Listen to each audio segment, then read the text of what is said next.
everybody. Ladies and gentlemen, good to see you. We got a special surprise for you tonight. Avenging Wind. We'll come through and do some things like this. Ladies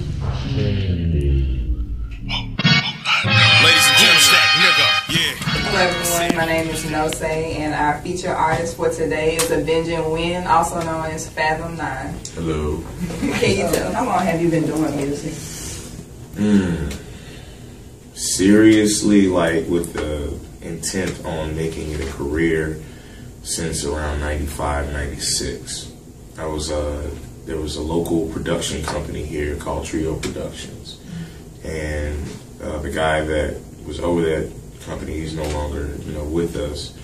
But his name was Reginald Brunson, so I signed to a production deal with Trio, and I was going under a different name then. It was IQ. And so that was like around the time that I was taking it very seriously. Like I was doing shows, and I wasn't really getting paid for shows, but I was just, nobody knew me, so I had to kind of get out there and get exposed. And it was interesting doing shows in Memphis because people were used to a certain sound. So nobody ever booed me, but they just be like, what was that? Like, it was, they had this look on their face like, what just happened? So that was before the Fathom 9 days. I ended up changing my name because there was a poet here by the name of IQ. And one time we were at open mic, and so I put IQ on the list. He put IQ on the list. And both of us went up to the mic at the same time. And I was like, nah, I gotta change my name. Cause, since around 95, so I'm in the neighborhood of knocking on 2 decades real soon. So are you originally from Memphis, since you talked about your style of music? I am originally from Memphis. My influences say otherwise. That's another thing about Avenging Wind. Avenging Wind kind of takes more of a blues influence, which a lot of people hadn't really gotten into. Like a lot of people do jazz, of course, and jazz is, I love jazz, so it's clearly one of my influences. But blues is, something, that's Memphis. Yeah. Jazz was born in New Orleans, blues was born in Memphis in the Mississippi Delta. So I am from Memphis, and the blues element is pretty much the most influence I take from the music. A lot of people outside of Memphis feel that you come from Memphis, you're supposed to sound like a certain way. A lot of people in Memphis feel like you come from Memphis. Excuse me. You're supposed to sound a certain way, and I just make music. I don't care about all that. I don't care about all that. So in a sense, you say, you try to sound a certain way. Is there an artist that you identify with the most, that you can say that you sound similar to? I will say what other people say I sound like. I always get a Pharoah Monch comparison. I always get a KRS-One comparison. Sometimes I get a Busta Rhymes comparison from the stage presence, because I get. We got a chance to see something. Right. But yeah, those are the 3 cats that I always get compared to. Now, interestingly enough, I would say that if I had to take my 2 polarities, which is Fathom and Avenging Wind, I would say Fathom 9 reminds me of Coltrane, and Avenging Wind reminds me of Miles Davis. What inspires you to create your artwork? I create from a place of emotion. They say you tend to create more when you're hurt, when you're angry. I do create from that space a lot. It used to be like I would, somebody would break up with me or I break up with them, and I'd be like, well, I could write a song off this. You know, it would just kind of be automatic, like, you know, just to be able to channel it. I create from, you know, social issues that make me feel a certain way. Overall, I want to talk about your latest project. It came out November 5th of last year. Dump Truck Blues. Can you tell us about it? Dump Truck Blues is my first attempt into moving into what, I don't know, some people call a new category of music. I call it the new blues, and blues ain't nothing new. I call it a new blues because I think music needs new narratives.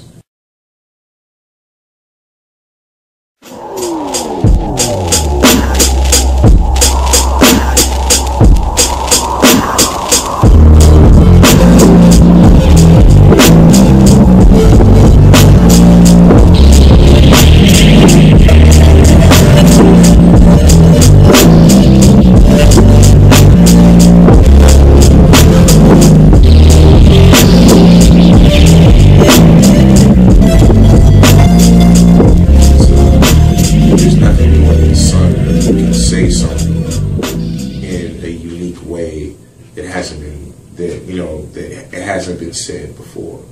So when I made Dump Truck Blues, I didn't know what it was going to sound like. I knew that I couldn't write it as Fathom 9, and that was the most difficult part.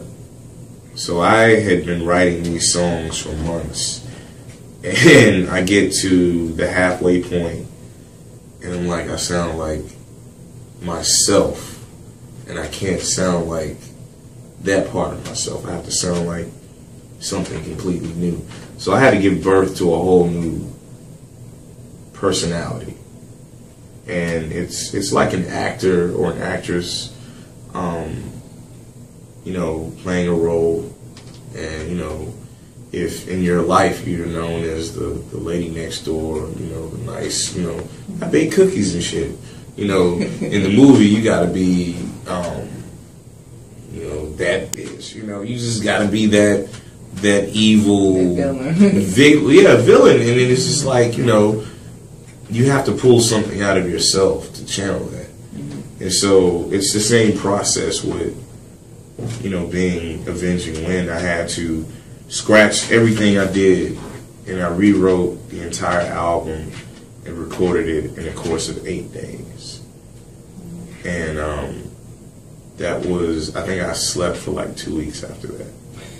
Yeah, it was honestly exhausting. Man, yeah. And my roommate, you know, she's on the album as one of the singers. We call her Cookie because you know she's doing a lot of background singing and stuff. And we actually did a collaborative piece on the project, the Danger joint. But there would be days I would be like, I don't feel like doing this. You know, I'm tired. My brain, my creative juices are just dry. And she would curse me out. She'd be at work. She'd be like, nigga, we got a studio date at 10 o'clock tonight. I get off at 9. I'm coming to the house to scoop you up. You better be ready. Like, had a song done. And so, like I would get cursed out like every other week. It'd just be like, yo, nigga, you know, stop being a lame ass. I'm taking a nap. When I wake up, we're going to the studio. You know, like I turn to, you know, Joe Jackson on nigga, man. But you know, but yeah, I didn't know how it was going to sound. I knew it couldn't sound like everything else I did. And when people listened to it, there was a review out there where the guy said he made the mistake of listening to it expecting Fathom 9. Mm-hmm. And I told him, I said, I'm not going to tell you what to expect. I'm just going to say, don't expect Fathom 9. And he did, and so he didn't like it at first. Mm-hmm. And then it's kind of one of those things where he listened to it again and again. He was like, yo, this is probably one of the most creative projects I've heard all year, you know. And November is a weird time to release music because everything is pretty much shutting down or gearing up for the holidays. Yeah. So, you know, if it were a release where I was like, you know, I'm doing this to try to get selected for a Grammy or whatever, which will never happen. But, you know, if I were doing it like that, then I wouldn't even be selected or you know, considered to be in that category until like the spring of next year. So November is always weird. I have a kid named for November 5th. You know, I know it's your birthday. Yes. But like this whole, you know, V for Vendetta thing, I'm a fan of V for Vendetta. So my Revenge of the Nice Guy album came out on November 5th of 2011. So this one drops November 5th, 2013. And so I'm kind of, you know, that November 5th thing. This year I'm try to do at least 2 joints, 2 projects. But it's Dump Truck Blues is me being free. It is the subtitle is Battle Cry of the Wanderlust. So it's Dump Truck Blues, Battle Cry of the Wanderlust, because if you think of a wanderlust spirit, you think of some person who just wanders about, who's free and does whatever they want to do, goes wherever they want to go. You know, just not really inhibited by rules or restrictions. So I wanted that. If I could have something tangible that I wanted the album to represent, I wanted it to be that. I wanted it to be a symbol of free expression. Like, I'm an MC. Occasionally I sing. I want to sing more. Fine. Sing, nigga. MC and sing. Do some spoken word. Do some erotic spoken word. You know, just like whatever you want to do, right? And it freaks people out when you're free like that, because they're not used to it. They're not used to, in themselves, they're not used to being free. They're just like, you know, they're rigid. People are mad rigid here in America. It's like they have these desires and they hide them, you know, and then when they think nobody's looking, they'll express it. You know, it's just like, why? Just be who you are. Be happy in that space, you know. Fuck anybody judging you. You know, just do what it is that you feel right, what feels right. So that's what Dump Truck Blues is. It's just saying, I'm gonna do whatever the hell I wanna do. Avenging Wind could be a woman for all anybody know. Like, I like kind of how it's, you know, people kind of assume it's avenging, they assume it's avenging. It could be opera, it could be rock, folk music, Appalachian, blues, you know, it could be whatever. And it, you know, they probably will end up being whatever. But it's what I felt hip hop music was getting away from. Because in my opinion, hip hop music was like that last space where everything came together. And so when the industry got involved with it, it was like, okay, we're going to dictate what hip hop music sounds like. So you have this division, and it's a division within a division within a division, because you have artists who are underground who want that mainstream notoriety and will do whatever it takes to get it. You have artists who are more underground than they are, who are against them, you know, because they want to be mainstream. And there's nothing wrong with wanting to be mainstream. There is something wrong when you make mediocre shit, you know. I don't care about you selling records. I want to sell records. Everybody wants to sell out, as in the stores, you know, sell out concerts. But I don't want to sell out my soul for the sake of, you know, making buku money. I want to be comfortable doing what I love to do. I think everybody will be fine with that. But yeah, so there's that division within a division within a division, and hip hop music was becoming very boring to me because you have to do this or you have to rock it this way. You gotta have a hook that has this many bars and this many measures. And it's like when an old dude who was a sharecropper picked up his guitar or went to the piano, they would just play. I want that. That's simple. Let's just play some music. Whatever comes to mind, wherever the spirit pulls us to express, let's do that. And let's not put no borders on it. It can go as wide as it wants to go. That's it. Where can you find it? You can find it in my backpack. You can find it you can find it on iTunes, Google Play,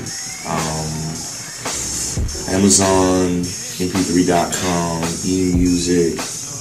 There are a plethora of sites you can find it on. And I would like to add that the newly launched AvengingWin.com is up. So links, yes, finally. There are links on there too where you can easily get it. So, yeah, I'm very happy with that. So I'm not as tech savvy as I am when it comes to websites and stuff. Like, somebody else do it. But no, I'm very happy to finally have a working website. And you guys should come by AvengingWin.com and see some, we're still getting some content on there. Hopefully, we'll have some more live footage of me acting a fool on stage and everything, so people can check it out. And hopefully soon I will be coming to a city near you to act a fool with you. So, yeah. AvengingWin.com. Alright, we'd like to thank our special guest, Avenging Win. Thank you. Peace. Take it easy.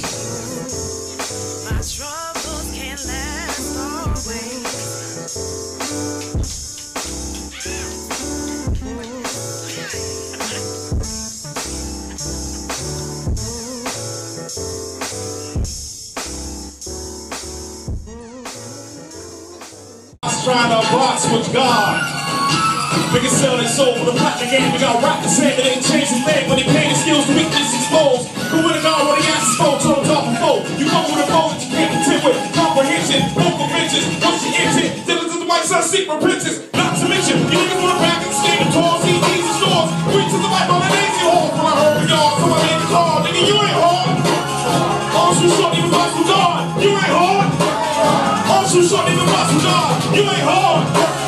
All too short, even box with God. Let alone pretend and contend with the master. We prepped it out, bring lose to disaster. You ain't hard. All too short, even box with God. You ain't hard.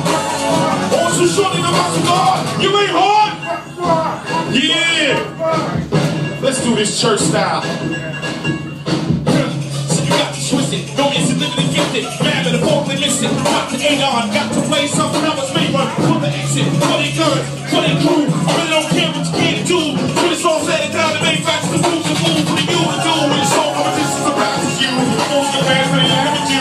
You was a man that be after you, for the tiny jewels that adore your neck. But I know right, you were going up, no disrespect. Keep it set, gotta let go with your entourage. Working with the guns on your overalls. First left, what they can stars. Losing bars, big ball, hard to your heart, don't play it tell you otherwise. If he trying to play a hater, he gon' reach to a great differential. Ready to run, you shot and reach. Hell was part of the prison player. Tries to turn as a major player. Top their head to a billboard. So I saw in his hole. What? Nigga, you ain't hard. All too short, even watch with God. You ain't hard. All too short, even watch with God. You ain't hard. All too short. much regard, let alone pretend to contend with a master. We breath in hell to bring news to disaster. Yeah.